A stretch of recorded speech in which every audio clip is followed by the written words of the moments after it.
வணக்கம். இன்னைக்கு ஆகஸ்ட் 22 2026 நேற்று நடந்த முக்கியமான கரண்ட் அஃபேர்ஸை நம்ம இன்னைக்கு பார்க்க போகிறோம். ஸோ கரண்ட் அஃபேர்ஸ்க்குள்ளே போகிறதுக்கு முன்னாடி ஒரு கொஸ்டின், அதுக்கப்புறம் நம்ம டாபிக் உள்ள போயிடலாம். ஓகே. ஸோ வேலூர் புரட்சி 1806 வேலூர் புரட்சி நடக்கும்போது உள்ள திப்பு சுல்தானோட மகளுக்கு திருமணம் நடந்துட்டு இருக்கு அப்படின்னு நம்ம முன்னாடி கிளாஸஸ்ல பார்த்துருப்போம். கிளாஸ் ரெகுலராக ஃபாலோ பண்ணுறவங்களுக்கு தெரியும்.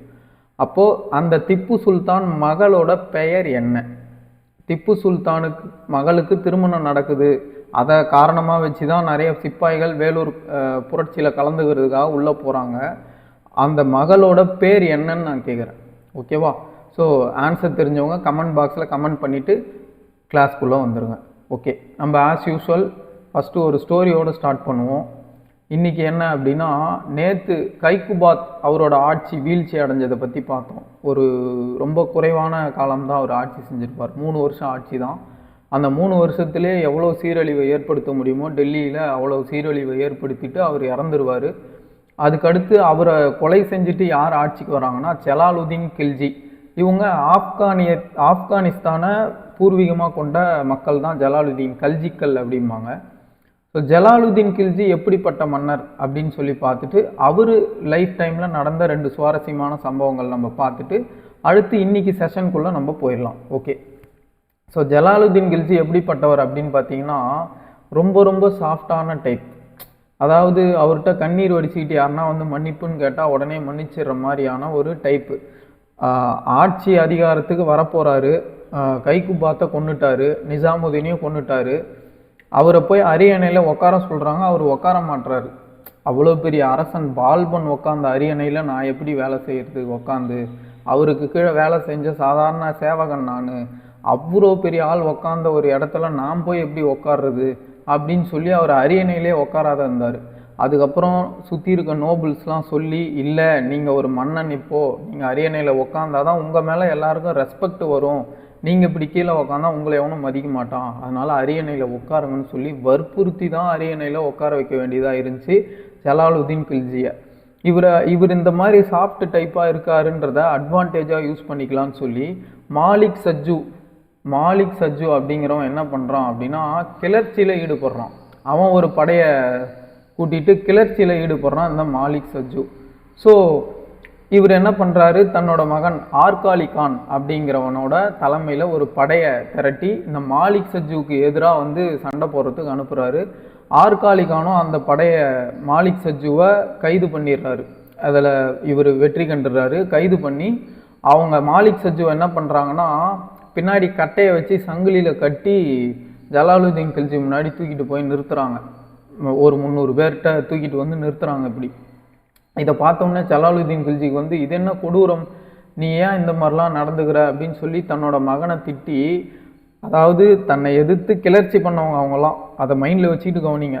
அவன் கிளர்ச்சி பண்ணியிருக்கான், அவனை இவர் என்ன பண்ணுறாரு, சாஃப்ட்கார்னரோட ட்ரீட் பண்ணுறாரு. இப்படி ஏன் நம்ம எதிரிகளை இப்படி போய் ரொம்ப கொடூரமாக நடத்துறியே அப்படின்னு சொல்லி, இது மனிதத்தன்மை இல்லாத செயல் அப்படின்னு சொல்லி அவங்கள அவங்கக்கிட்ட இவர் மன்னிப்பு கேட்டு அவங்களுக்கெல்லாம் விருந்து கொடுத்து பரிசு கொடுத்து அனுப்பி வைப்பார். அதாவது ஒரு மன்னன் இப்படி செஞ்சால் என்ன ஆகும் அப்படின்னா, கிளர்ச்சி செய்கிறவங்களுக்கு பயம் இல்லாமல் போயிடும். இப்போ மாலிக் சஜ்ஜு இப்படி நடத்தப்படுறான் அப்படின்னும் போது மற்ற இடங்கள், நம்ம நாட்டோட மற்ற பகுதிகளில் இருந்தும் கிளர்ச்சிகள் எழுறதுக்கு நிறைய வாய்ப்புகள் இருக்குது. அதனால் இவர் ரொம்ப மன்னிக்கும் தன்மை கொண்ட மன்னராக இருக்கிறார். இதை எதிர்த்து நோபல்ஸே பேசுகிறாங்க, நீங்கள் மாலிக் சஜ்ஜுக்கும் இந்த மாதிரி ட்ரீட்மெண்ட் கொடுத்தீங்க, ஆனால் உங்களோட எக்ஸாம்பிள் இதுக்கு முன்னாடி இருந்த பால்பன் துரோகம் பண்ணான்னு தெரிஞ்சால் அவன் தோலை உரித்து உப்பு கண்டம் போட்டுருவார். அப்படி ஒரு ரொம்ப ரகடான ஒரு மன்னனாக இருந்தான் பால்பன். ஆனால் நீங்கள் இப்படி பண்ணிங்கன்னா இது சரி கிடையாது, ஆட்சி இந்த மாதிரி இருந்தால் நிலைக்காதுன்னு சொல்லி நோபல்ஸ் அவருக்கு அட்வைஸ் கொடுக்குறாங்க, இந்த மாதிரி செய்யாதீங்க அப்படின்னு சொல்லி. ஆனாலும் ஜலாலுதீன் கில்ஜியோட சுபாவங்களை மாற்ற முடியல. அடுத்து பார்த்தீங்கன்னா இன்னொரு முக்கியமான சம்பவம், சித்தி மௌலா அப்படின்னு சொல்லி ஒரு சித்தர் இருப்பார். இவர் ஒரு ஞானி. இவர் வாழ்ந்த காலகட்டம் பார்த்தீங்கன்னா இந்த ஜலாலுதீன் கில்ஜி வாழ்ந்த அதே காலகட்டம் தான். இவர் எப்படி அப்படின்னா, இவர் மன்னர் அப்படின்ற அந்த இதெல்லாம் பார்க்க மாட்டார், யாருனாலும் எதிர்த்து பேசக்கூடிய தன்மை கொண்டவர். இவரை மன்னருக்கு பிடிக்கல. ஆனால் இவர் டெல்லி மக்களால் மதிக்கப்படக்கூடிய ஒரு சித்தர். ஆனால் இவரை மன்னருக்கு பிடிக்கல, நேரில் கைது பண்ணி கூப்பிட்டு வர சொல்கிறாரு. நேரில் கைது பண்ணி கூப்பிட்டு வர சொல்லும் போதும் இந்த சித்தி மௌலா எனக்கு அத்தாரிட்டி கடவுள் மட்டும்தான், நீ மன்னன்றதுனால உன் காலில் விழணும்லாம் அவசியம் இல்லை அப்படின்ற மாதிரி ஒரு அகம்பாவத்தோடு பேசுகிறாரு. இது ஜலாலுதீன் கில்ஜிக்கு வந்து பிடிக்கல, இவன் என்ன மன்னனே மதிக்காமல் பேசுகிறான்னு சொல்லி சித்தி மௌலாவை யானைகளால் இடரப்பட்டு அவன் கொல்லப்படணுன்ற தண்டனையை கொடுக்குறாரு சித்தி மௌலாவுக்கு. ஸோ சித்தி மௌலா இந்த மாதிரி தண்டனைக்கு உள்ளே என்ன சொல்கிறாரு அப்படின்னா, இந்த யானைகளால் இடரப்படுறதுக்கு முன்னாடி இந்த டெல்லி சாம்ராஜ்யத்தில் இருக்கிற எல்லா மக்களும் கேட்டுக்குங்க, ஜலாலுதீன் கில்ஜியும் அவனோட வாரிசுகளும் விளங்காமல் போயிடுவாங்க, இது என்னோட சாபம்னு சொல்லிட்டு இறந்து போயிடுறாரு. இவரை யானை காலால் இடற அந்த சமயத்தில் டெல்லி முழுக்க கருமேகங்கள் சூழ்ந்துக்குச்சான். கருமேகங்கள் சூழ்ந்து டெல்லி ஃபுல்லாக ஒரு வருஷத்துக்கு மழையே இல்லை, புயல் காற்றடிச்சு ஒரு வருஷத்துக்கு மழை இல்லாமல் பஞ்சத்தினால பல மக்கள் இறந்து போயிட்டாங்க. இது இந்த சித்தி மௌலாவோட சாபம் தான் அப்படின்னு சொல்கிறவங்களும் இருக்கிறாங்க. இது வரலாற்றில் பதிவு செய்யப்பட்ட ஒரு சம்பவம் தான். ஜலாலுதீன் கில்ஜி டைமில் நடந்த ஒரு இன்ட்ரெஸ்டிங்கான சம்பவம். உங்கள் புத்தகங்களில் இந்த நான் சொல்கிற இந்த கதைகள் இருக்காது, அதனால் அடிஷ்னல் ஃபேக்டாக இதெல்லாம் கவனிச்சுக்கோங்க. ஓகே, இப்போ நம்ம இன்றைக்கி டாபிக் உள்ளே போயிடலாம். ஓகே, ஃபஸ்ட்டு டாபிக் பார்த்தீங்கன்னா, இந்த நீட் தேர்வு பேப்பர் லீக்கை எதிர்த்து சிஜேபி காக்ரோச் ஜனதா பார்ட்டி அதோட தலைமையில் ப்ரொட்டஸ்ட் வந்து நிறைய நடந்துகிட்ருக்கு. டெல்லியோட ஜந்தர் மந்தரில் ப்ரொட்டஸ்ட் வந்து நடந்தது. அதன் வாயிலாக நம்மளோட எஜுகேஷன் மினிஸ்டர் ரிசைன் பண்ணார் அப்படின்றதெல்லாம் உங்களுக்கு தெரியும், நம்ம ஆல்ரெடி பார்த்தது தான். இப்போ இதில் என்ன ஆச்சு அப்படின்னா, சுப்ரீம் கோர்ட் வந்து இந்த ப்ரொட்டஸ்ட் நடக்கும்போது காவல்துறையினர் அத்துமீறி நிறைய மாணவர்களை தாக்கியிருக்கிறாங்க அப்படின்றத விசாரணை செஞ்சிட்ருக்கிறாங்க சுப்ரீம் கோர்ட். ஸோ அதாவது இந்த காக்ரோச் ஜனதா பார்ட்டி ஜந்தர் மந்தரில் போராட்டம் நடத்திட்டு இருக்கும்போது பாராளுமன்ற கூட்டத்தொடர் தொடங்குது. இப்போ பாராளுமன்ற கூட்டத்தொடர் தொடங்கின உடனே பாராளுமன்றத்தை நோக்கி இவங்க ப்ரொட்டஸ்ட் பண்ணுறவங்க எல்லாம் ஒன்றா போய் அங்கே ஒரு ப்ரொட்டஸ்ட்டை பண்ணுற மாதிரி ஒரு திட்டம் தீட்டியிருந்தாங்க. இவன் பாராளுமன்றத்தை நோக்கி வரான், பெரிய பிரச்சனை ஆயிருன்னு சொல்லிட்டு காவல்துறை என்ன பண்ணுறாங்க, பெல்லட் கன்ஸு இதெல்லாம் யூஸ் பண்ணி தாக்குறாங்க. ஸோ அப்போது இந்த தாக்குதலில் சில மாணவர்களுக்கு கண்ணு போயிடுச்சு, சில பேருக்கு நிரந்தரமாக ஊன நிலைக்கு போயிட்டாங்க. அப்போ இவங்கெல்லாம் என்ன பண்ணுறாங்கன்னா எதிர்த்து கேஸ் போடுறாங்க, இது போலீஸ் எக்ஸஸ், இது எங்கள் மேலே கட்டவிழ்க்கப்பட்ட வன்முறை, இது தவறானது அப்படின்னு சொல்லி சில பேர் வந்து கேஸை போடுறாங்க. அதுக்காக சுப்ரீம் கோர்ட் இப்போ என்ன பண்ணியிருக்குன்னா, உண்மையிலே போலீஸ் எக்ஸஸ் எந்த லெவலில் இருந்திருக்கு, லா படி தான் போலீஸ் வந்து அன்றைக்கி கட்டுப்படுத்தி இருக்கிறாங்களா, இல்லை லாவை தாண்டி போய் ஏதாவது செஞ்சுருக்கிறாங்களா அப்படிங்கிறத விசாரிக்கிறதுக்காக சுப்ரீம் கோர்ட் சுபாஷ் ரெட்டி அப்படிங்கிற ஒரு ஃபார்மர் சுப்ரீம் கோர்ட் ஜட்ஜி, இந்த சுபாஷ் ரெட்டியும் ஒரு ஜட்ஜி தான், அவரோட தலைமையில் ஒரு குழுவை நியமிச்சிருக்கு. 5 பேர் கொண்ட குழு. இதோட மொத்த மெம்பர்ஸ் வந்து 5 பேர். 5 பேருமே லீகல் பேக்ரவுண்ட் இருக்கிறவங்க தான். 5 பேருமே லீகல் பேக்ரவுண்ட், ஏதோ ஒரு ஜட்ஜஸ் தான் போட்டிருக்காங்க. ஆனால் நம்மளுக்கு தலைவர் பேர் மட்டும் தெரிஞ்சால் போதும். தலைவர் பேர் பார்த்தீங்கன்னா சுபாஷ் ரெட்டி. இவரோட தலைமையில் யார் இந்த குழுவை போடுறாங்கன்னா சுப்ரீம் கோர்ட். நல்லா ஞாபகம் வச்சுங்க, கவர்மெண்ட் எப்பவுமே இந்த மாதிரி குழு போடாது. ஏன்னா அரசாங்கத்துக்கு எதிரான போராட்டத்தை அடக்கிறதுக்காக அரசாங்கமே காவல்துறைக்கு இன்ஸ்ட்ரக்ஷன் கொடுத்துருப்பாங்க. அப்போ காவல்துறையோட எக்ஸஸை விசாரிக்கிறதுக்கு அரசாங்கமே குழு போடாது, சுப்ரீம் கோர்ட்டு தான் போடணும். அதனால் சுப்ரீம் கோர்ட் தான் போட்டிருக்காங்க. ஸோ அதை நல்லா ஞாபகம் வச்சுங்க. யாரால் அமைக்கப்பட்ட குழு அப்படிங்கிறதுல கூட உங்களுக்கு கன்ஃபியூஸ் பண்ணி கொஸ்டின்ஸ் கேட்கலாம். இந்த கமிட்டி பேஸ்டு கொஸ்டின் வந்து ரீசெண்ட் டைம்ஸில் டிஎன்பிசியில் கொஞ்சம் ஃபேவரேட்டாக இருக்குது. கமிட்டி பேஸ்டு கொஸ்டின்ஸ் வந்து கேட்க ஆரம்பிக்கிறாங்க. அந்த அடிப்படையில் இந்த டாபிக் வந்து நம்ம இன்றைக்கி எடுத்திருக்கோம். சரி, ஓகே, இப்போ அடுத்த டாபிக் போயிடலாம். அடுத்து இதுவும் வந்து ரொம்ப இம்பார்ட்டண்ட்டான ஒரு டாபிக். இப்போ பேசுபொருள் ஆனது. இப்போ நம்மளோட தமிழக அரசு ஃபார்ம் ஆன உடனே இவங்களுக்கு மெஜாரிட்டி இல்லை. இப்போ ஃபார்ம் ஆகிருக்க தாவேகா அரசுக்கு மெஜாரிட்டி இல்லை, 107 சீட்டு தான், 108. அதில் ஒரு சீட்டு வந்து திருச்சி கிழக்கு வந்து நம்மளோட முதல்வர் விஜய் அவர்கள் ரிசைன் பண்ணிட்டார். அப்போ அதுவும் வேக்கண்ட்னும் போது 107 சீட்டு தான் தாவேகாவுக்கு இருந்தது, வெறும் 107 சீட்டு. இப்போது நம்பிக்கை இல்லா தீர்மானத்துக்கு வாக்கெடுப்பு நடத்துகிறாங்க, நம்பிக்கை ஓட்டெடுப்பு அப்படிம்பாங்க. அதாவது ஒரு மைனாரிட்டி கவர்மெண்ட் ஃபார்ம் ஆகுது அப்படின்னா அந்த கவர்மெண்ட்டுக்கு மெஜாரிட்டி இருக்கா அப்படின்றத வந்து ப்ரூவ் பண்ணி காட்டணும், சட்டமன்றத்தில் ப்ரூவ் பண்ணி காட்டணும். அதான் கவர்னர் வந்து சொல்லியிருப்பார். இவங்க கவர்மெண்ட் ஃபார்ம் ஆன உடனே வந்து ஒரு நம்பிக்கை வாக்கெடுப்பு எடுத்திருப்பாங்க.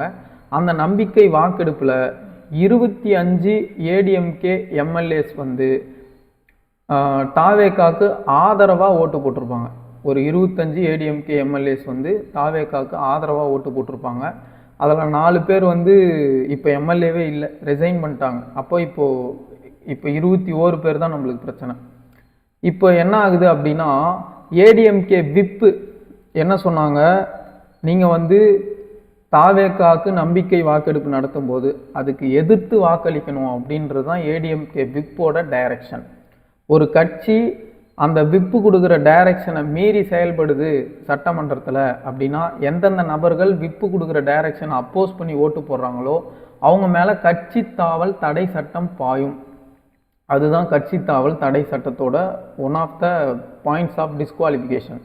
அப்போ விப்பு சொன்னப்புறமா நீங்கள் எதிர்த்து ஓட்டு போட்டிருக்கீங்கன்னு சொல்லி ஏடிஎம்கேவோட பொதுச் செயலாளர் திரு எடப்பாடி அவர்கள் வந்து ஸ்பீக்கர்கிட்ட கம்ப்ளைண்ட் பண்ணுறாரு. இவங்கெல்லாம் வந்து நாங்கள் டைரக்ஷன் கொடுத்தோம், ஆனால் இவங்க எதிர்த்து ஓட்டு போட சொல்லி டைரக்ஷன் கொடுத்தோம், ஆனால் இவங்க சப்போர்ட்டிவாக ஓட்டு போட்டாங்க டிவிகேக்கு, அப்போ இவங்க மேலே ஆக்ஷன் எடுக்கணும்னு சொல்லி திரு எடப்பாடி அவர்கள் வந்து ஸ்பீக்கர்கிட்ட ஒரு கம்ப்ளைண்ட்டை கொடுக்குறாரு. ஸ்பீக்கராக சுவமோட்டோவாக அவராக போய் ஆக்ஷன் எடுக்க முடியாது. கம்ப்ளைண்ட் வந்து எடுத்துகிட்டு வந்து யாருன்னா கொடுத்தா தான் ஸ்பீக்கர் ஆக்ஷன் எடுக்க முடியும்.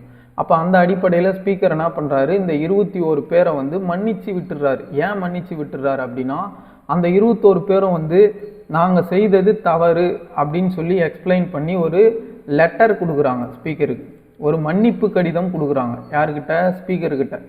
ஐயா, அந்த மாதிரி நாங்கள் தெரியாமல் மாற்றி ஓட்டு போட்டோம், மன்னிச்சிருங்க அப்படின்னு சொல்லி ஒரு மன்னிப்பு கடிதம் கொடுக்குறாங்க. இந்த மன்னிப்பு கடிதத்தை ஸ்பீக்கர் அக்செப்ட் பண்ணிட்டு அவங்கள விட்டுறாரு. சரி, ஓகே, மன்னிப்பு கடிதம் தான் கொடுத்துட்டாங்கல்லப்பா அப்படின்னு திரு எடப்பாடியும் கூப்பிட்டு சொல்கிறாங்க. அவரும் வந்து இவங்க மன்னிப்பு கடிதத்தை அக்செப்ட் பண்ணிக்கிறாரு. இப்போ இந்த பிரச்சனை வந்து சுமூகமாக சால்வ் ஆயிடுச்சு. இப்போ இதுக்காக ஒருத்தர் கேஸ் போடுறாரு. ஸ்பீக்கரோட டிசிஷன் வந்து தவறு, அவங்க 21 பேரை டிஸ்குவாலிஃபை பண்ணணும் அப்படின்னு சொல்லி ஒருத்தர் கேஸ் போட்டிருக்காரு.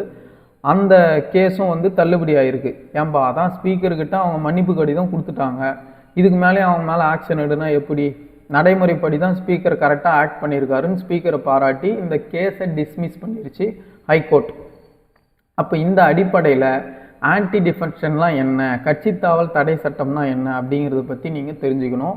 கட்சித்தாவல் தடை சட்டம் ஃபஸ்ட்டு இந்தியாவுக்குள்ளே எப்போ வருதுன்னா, 52வது கான்ஸ்டியூஷனல் அமெண்ட்மெண்ட் ஆக்ட் படி 1985 இந்த கட்சித்தாவல் தடை சட்டம் அப்படின்ற சட்டத்தை கான்ஸ்டியூஷனுக்குள்ளவே கொண்டு வராங்க. ஏன் இது தேவை அப்படின்னா, இந்த 80s டைம்லலாம் பார்த்தீங்கன்னா ஒரு கம்மி டைம் பீரியடில் அதிகமான ஆட்சி மாற்றங்கள் தொடர்ந்து நடந்துக்கிட்டே இருந்துச்சு. ஏன்னா வந்து இப்போ எலெக்ட் ஆகி வருவாங்க. ஃபார் எக்ஸாம்பிள் 100 சீட்டு இருக்குதுன்னு வைங்களேன். இப்போ 2 பேரும் வந்து 50 சீட்டு ஜெயிக்கிறாங்க. இப்போ ஒருத்தர் இந்த பக்கம் போனால் இவங்க ஆட்சி வரும், ஒருத்தர் இந்த பக்கம் போனால் இவங்க ஆட்சி வரும். இந்த மாதிரி சுச்சுவேஷன்ஸ் நிறைய வரும். அப்போ என்ன பண்ணுவாங்க, பேரம் நடக்கும். அந்த கட்சியிலேருந்து ஜெயிச்சு வந்த எம்எல்ஏஸ்க்கு நான் இவ்வளோ கோடி தரேன், உனக்கு மினிஸ்டர் கொடுக்குறேன், என் சைடு வந்துரு இப்படின்னு பேரங்கள் நிறைய நடக்க ஆரம்பிச்சிச்சு. அப்போ இந்த பேரங்கள்னால அந்த சைடு இருக்கிறவன் இந்த சைடு வர்றது, அதனால் அந்த ஆட்சி அப்படியே கவுத்துடுறது. இந்த மாதிரி ஜனநாயக முறையில் தேர்ந்தெடுக்கப்பட்ட எம்எல்ஏஸ் என்ன பண்ணுறாங்கன்னா, எம்பிசி இங்கேயும் அங்கேயும் மாறி ஜனநாயக முறையே வந்து ஒரு சீரழிவுக்கு உட்படுத்த ஆரம்பிச்சிட்டாங்க. அப்போ இதெல்லாம் தடுக்கணும், ஒருத்தர் இந்த கட்சியும் அந்த கட்சியும் மாற்றுறதை வந்து தடுக்கணும்னு சொல்லி தான் கட்சி தாவல் தடை சட்டம் அப்படின்னு சொல்லி கான்ஸ்டியூஷனே அமெண்ட்மெண்ட்டை பண்ணி கான்ஸ்டியூஷனுக்குள்ளேயே இந்த ப்ரொவிஷன்ஸை கொண்டு வராங்க. அதுதான் அந்த 52வது constitutional amendment act 1985. So 10th ஷெடியூல்னு சொல்லி ஒரு புது அட்டவணையும் கான்ஸ்டியூஷனுக்குள்ளே சேர்க்குறாங்க. அந்த ஷெடியூல், அந்த அட்டவணையில் என்னென்ன இருக்கும் அப்படின்னா, என்னென்னலாம் நீங்கள் பண்ணிங்கன்னா கட்சி தாவலுக்குள்ளே வருவீங்க, அதான் வந்து அந்த 10th ஷெடியூலில் இருக்கும். என்னென்னலாம் பண்ணால் கட்சி தாவலுக்குள்ளே வருவீங்க அப்படின்றது தான் வந்து இந்த 10th ஷெடியூலுக்குள்ளே இருக்கக்கூடிய டீட்டெயில்ஸ். ஸோ அது என்ன அப்படின்றத நம்ம இந்த ஸ்லைடில் பார்க்கலாம். 4 விஷயங்கள் நீங்கள் பண்ணால் டிஸ்குவாலிஃபை ஆவீங்க. நீங்கள் ஒரு எம்எல்ஏவாவோ எம்பியாவோ எலெக்ட் ஆகி உள்ளே வந்ததுக்கப்புறம் கட்சி தாவல் படி இந்த 4 விஷயங்கள் பண்ணால் உங்களை டிஸ்குவாலிஃபை பண்ணலாம். என்ன அப்படின்னா, ஃபஸ்ட்டு ரெசிக்னேஷன் ஃப்ரம் பார்ட்டி. நீங்கள் இப்போ ஏடிஎம்கேக்கு எலெக்ட் ஆகி வரீங்க, வந்துட்டு அந்த கட்சியோட மெம்பர்ஷிப்பை திறந்துட்டு நீங்கள் டிவிகேல போய் ஜாயின் பண்ணுறது. அப்படி பண்ணீங்க அப்படின்னா உங்கள் மேலே கட்சி தாவல் தடை சட்டம் பாயும். அப்போ ஏடிஎம்கேவோட பொதுச் செயலாளர் திரு எடப்பாடி அவர்கள் என்ன பண்ணுவார், உங்கள் மேலே கம்ப்ளைண்ட் எழுப்புவார், ஸ்பீக்கர்கிட்ட போய் கம்ப்ளைண்ட் கொடுப்பாரு. இவன் என்னோட ரெட்டை இலை சின்னத்தை யூஸ் பண்ணி எலெக்ட் ஆகி வந்தான், ஆனால் எலெக்ட் ஆகி வந்ததுக்கப்புறம் என்னோட பார்ட்டி மெம்பர்ஷிப்பை வேணான்னு சொல்லிட்டு டிவிகேல சேர்ந்துட்டான், இது தவறுன்னு சொல்லி என்ன பண்ணுவார்னா பொதுச் செயலாளர் ஸ்பீக்கர்கிட்ட போய் கம்ப்ளைண்ட் கொடுப்பார். ஸ்பீக்கர் இதில் முகாந்திரம் இருக்கான்னு வாங்கி பார்ப்பார். முகாந்திரம் இருக்குது அப்படின்னா அந்த எம்எல்ஏவை சட்டமன்றத்தோட எம்எல்ஏவே இல்லைன்னு டிஸ்குவாலிஃபை பண்ணி வெளியே அனுப்பிச்சிடுவாங்க. ஸோ இது வந்து ஃபஸ்ட்டு, நீங்கள் எலெக்ட் ஆகி வந்த பார்ட்டியை விட்டுட்டு இன்னொரு பார்ட்டிக்கு மெம்பராக மாறுறது, இந்த கட்சியை திறந்துட்டு இன்னொரு கட்சிக்கு போகிறது, அது ஃபஸ்ட்டு கண்டிஷன்.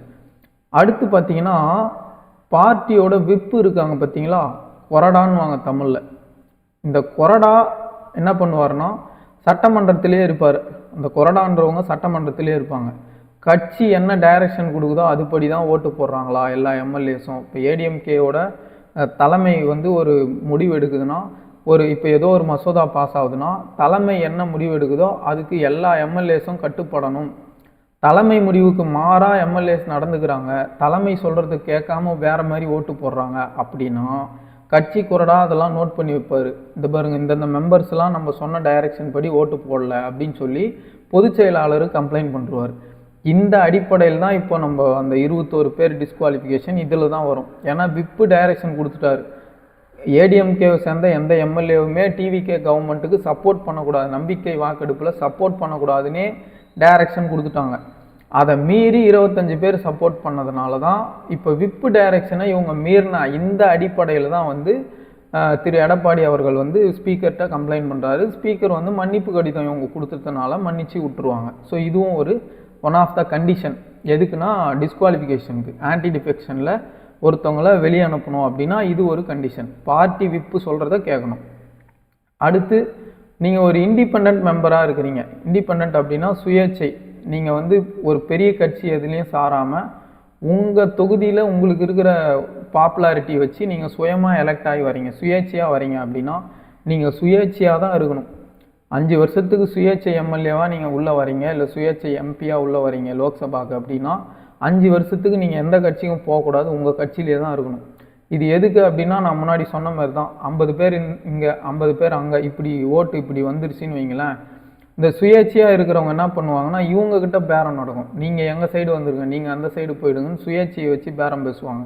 அப்போ சுயேட்சை கட்சி மாறக்கூடாது, இந்த கட்சி அந்த கட்சின்னு மாறக்கூடாது. சுயேட்சையாக வந்தீங்கன்னா சுயேட்சையாகவே இருந்துரு. அப்படி உனக்கு ஒரு கட்சியில் போனோன்னா எலெக்ஷனுக்கு முன்னாடி அந்த கட்சியில் போய் சேர்ந்துட்டு அந்த கட்சியோட சின்னத்துலேருந்து ஜெயிச்சுவான். இதுதான் இப்போது கண்டிஷன். ஸோ சுயேட்சையாக இருக்கிறவங்க ஒரு பார்ட்டிக்குள்ளே போய் சேர்றாங்க அப்படின்னா அவங்க மேலே கட்சி தாவல் தடை சட்டம் பாயும். அதாவது இவங்க சுயேட்சையாக இருக்கிறாங்க, இன்னொரு கட்சியில் போய் சேர்ந்துட்டாங்க அப்படின்னா உடனே ஸ்பீக்கர் வந்து ஆக்ஷன் எடுத்துட மாட்டார். நான் முன்னாடியே சொன்ன மாதிரி அவர் மேலே கம்ப்ளைண்ட் ரைஸ் பண்ணோம். ஏதோ ஒரு கட்சி, சாரி ஒரு சுயேட்சி, இவர் அங்கே சேர்ந்ததுனால என் ஆட்சியை கவுருது அப்படின்னு யாருன்னா கம்ப்ளைண்ட் ரைஸ் பண்ணால் தான் ஸ்பீக்கர் அதை எடுத்து ஆக்ஷன் எடுத்து பார்த்துட்டு அவங்கள டிஸ்குவாலிஃபை பண்ணுவார். அடுத்து பார்த்தீங்கன்னா நாமினேட்டட் மெம்பர். நாமினேட்டட் மெம்பர் அப்படின்னா நியமன உறுப்பினர், மக்களால் நேரடியாக தேர்ந்தெடுக்கப்படாமல் நியமனத்தில் வந்தவங்க. இவங்கெல்லாம் வந்து லோக்சபாவில் நியமனம் இப்போ கிடையாது, தூக்கிட்டாங்க. ராஜ்யசபாவில் 12 பேர் நியமன உறுப்பினர்கள் இருப்பாங்க. அந்த 12 பேர் வந்து உள்ளே வரும்போது எந்த கட்சி சார்பு இல்லாதவங்களையாக தான் மேக்சிமம் நியமன உறுப்பினராக போடுவாங்க. பிரசிடெண்ட் தான் அந்த 12 பேரை வந்து நியமிப்பார். இந்த 12 பேர் உள்ளே வந்ததுக்கப்புறம் 6 மாதம் இவங்களுக்கு டைம். ஏதாவது ஒரு கட்சியை சூஸ் பண்ணுறதுக்கு 6 மாதம் டைம். 6 மாதத்தை தாண்டி இவங்க போய் ஏதோ ஒரு கட்சியில் சேர்றாங்கன்னா அவங்க மேலே கட்சி தாவல் தடை சட்டம் பாயும்.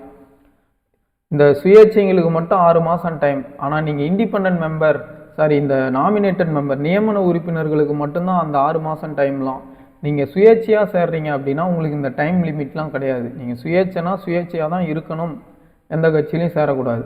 நீங்கள் நாமினேட்டட் நியமன உறுப்பினராக உள்ள வரீங்க அப்படின்னா உங்களுக்கு வந்து ஒரு 6 மாதம் ப்ரீத்திங் ஸ்பேஸ் கொடுக்குறாங்க. நீங்கள் வேணால் எந்த கட்சியிலாம் சேரலாம் அப்படின்னு சொல்லி. இதை தான் வந்து பல பேர் எதிர்ப்பாங்க. அதென்ன சுயேட்சையாக வரவங்களுக்கு ஒரு நியாயம், நியமன உறுப்பினராக வரவங்களுக்கு ஒரு நியாயமா அப்படின்னு சொல்லி கேள்விகள் எழுப்பக்கூடிய நிலையும் வந்து இருக்குது. இதெல்லாம் வந்து டிஸ்குவாலிஃபிகேஷன்ஸ்க்கான கண்டிஷன்ஸ். ஸோ இதையும் நல்லா பார்த்து வச்சுக்கோங்க. இதில் சில எக்ஸம்ஷன்ஸ் இருக்குது. எல்லாருமே வந்து டிஸ்குவாலிஃபை இந்த இந்த 4 கண்டிஷன் டிஸ்குவாலிஃபிகேஷனுக்கு இதில் சில விதிவிலக்குகள் இருக்குது. சிலர்லாம் வந்து என்ன பண்ணாலும் டிஸ்குவாலிஃபை பண்ண மாட்டோம். யார் அப்படின்னா ஸ்பீக்கர்.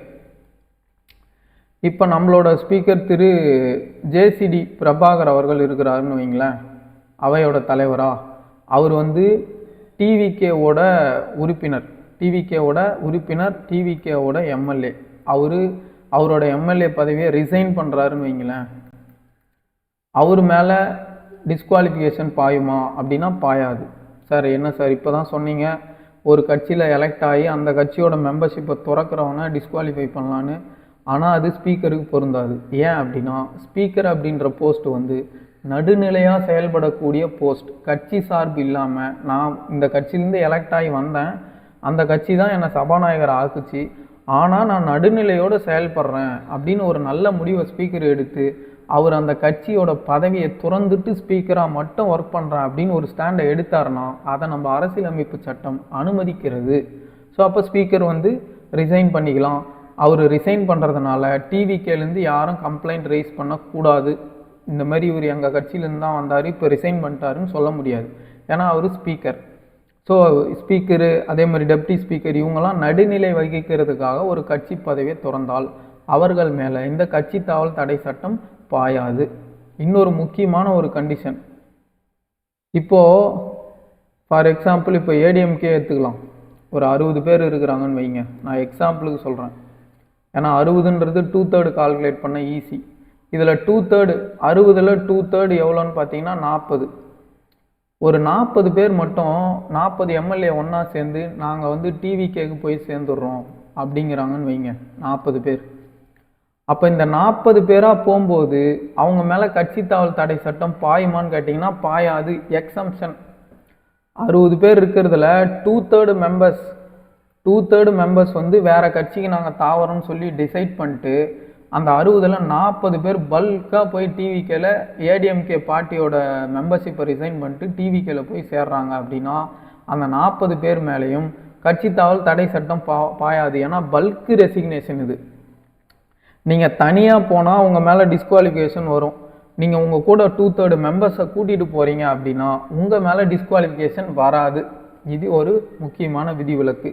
இதுக்கு முன்னாடிலாம் எப்படி இருந்துச்சுன்னா நீங்கள் 1/3 மெம்பரை கூப்பிட்டு போனாவே உங்கள் மேலே டிஸ்குவாலிஃபிகேஷன் வரும்னு சொல்லி இருந்துச்சு. அதை 91st கான்ஸ்டியூஷனல் அமெண்ட்மெண்ட் ஆக்ட், அந்த அமெண்ட்மெண்ட் ஆக்ட் படி என்ன பண்ணுறாங்கன்னா மாற்றுறாங்க, 2/3 மாற்றுறாங்க. நீங்கள் வந்து அதாவது இதுக்கு முன்னாடி நீங்கள் 60 பேர் இருக்கிறீங்கன்னா 20 பேரை நீங்கள் உங்கள் கூட கூப்பிட்டு போய் இன்னொரு கட்சியில் சேர்த்துக்கிறீங்கன்னா அந்த 20 பேர் மேலே இந்த 40 பேர் டிஸ்குவாலிஃபிகேஷன் அப்ளை பண்ணாலும் அப்ளை ஆகாது. ஏன்னா 1/3 மெம்பர்ஸ் பல்காக போகிறாங்கப்பா, அது எக்ஸம்ஷன் அப்படின்ற ஒரு ஸ்பீக்கர்.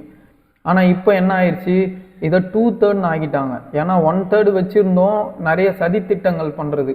இப்போ ஏடிஎம்கேல இருக்கிற 1/3 மெம்பர்ஸை மட்டும் நம்ம கேப்சர் பண்ணி கூப்பிட்டா போதும், அவங்க மேலே டிஸ்குவாலிஃபிகேஷனும் வராது, நம்ம ஆட்சியும் தக்க வச்சுக்கலாம் இப்படின்னு கிரிமினலாக நிறைய யோசிக்க ஆரம்பிச்சிட்டாங்க.